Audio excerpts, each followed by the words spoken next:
this is Dr. Turker Özyiğit. I'm from Istanbul. I've been performing plastic, aesthetic and reconstructive surgery more than 20 years.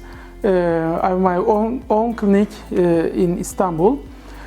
Today I'm going to talk about scarless lip lift, which I call intranasal lip lift. This is a term which is described by me. And I will try to tell you the difference between the classical bullhorn or gull wing lip lift. First of all, there is not a scarless surgery technique in this world. But we plastic surgeons keep all the scars inside the natural anatomical creases or folds.